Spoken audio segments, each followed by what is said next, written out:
ব্যাপার কি কাতলা এনেছো আজকে? হ্যাঁ জানতো 500 দাও 500 দাও, একই মাছ ওখান থেকে 500 দাও। এ মাছ আর কাটতে হবে না তুমি। হ্যাঁ হ্যাঁ পেটি পেটি পেটি, ওই যে পেটি বন্ধুরা। কোথাকার মাছ? লোকাল মাছ না? দেখুন বন্ধুরা, লোকাল মাছ খাবি খাচ্ছে। আর আমি 500 মতন নিয়ে নিলাম কাকার দোকান থেকে সকাল সকাল, এই যে নেতাজি মার্কেট থেকে। একদম সুপার কাতলা নাকি? সুপার জ্যান্ত না?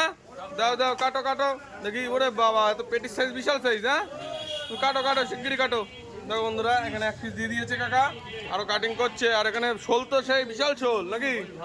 নাকি বাওড়ের শোল নাকি? বাওড়ের শোল দেখুন। আর এদিকে এই কাতলা মাছটা দেখুন, আরে বাপরে, তো খাবি খাচ্ছে দেখুন বন্ধুরা। সুপার কাতলা, একদম জমে উঠেছে এরকম কাতলা। তো দাও দাও, কাটো কাটো। এই যে দেখুন বন্ধুরা, সকাল সকাল কাকার দোকানে চলে আসলাম। আর আগেও কাকার কাছে দেখেছো ভালো ভালো কাতলা পাওয়া যায়। আর আজকে দেখাচ্ছি জ্যান্ত কাতলা। সাইজগুলো দেখুন, সাইজগুলো দেখুন। মায়া মাছ এদিকে। ওদের ডিম কি কি ডিম? কাটো কাটো কাকা। 500 দিস তো? 500 দাও। এই দেখো বন্ধুরা, 500 মাছ নিয়ে নিলাম, জ্যান্ত খাঁটি মাছ একদম নেতাজি মার্কেট থেকে। সকাল সকাল দাদা কাকা একদম জ্যান্ত। 400 টাকা কিলো নাকি? 400 টাকা। সকাল সকাল 200 টাকা নিয়ে নিলে। হ্যাঁ দেখুন বন্ধুরা, 200 টাকা সকাল সকাল চলে গেল।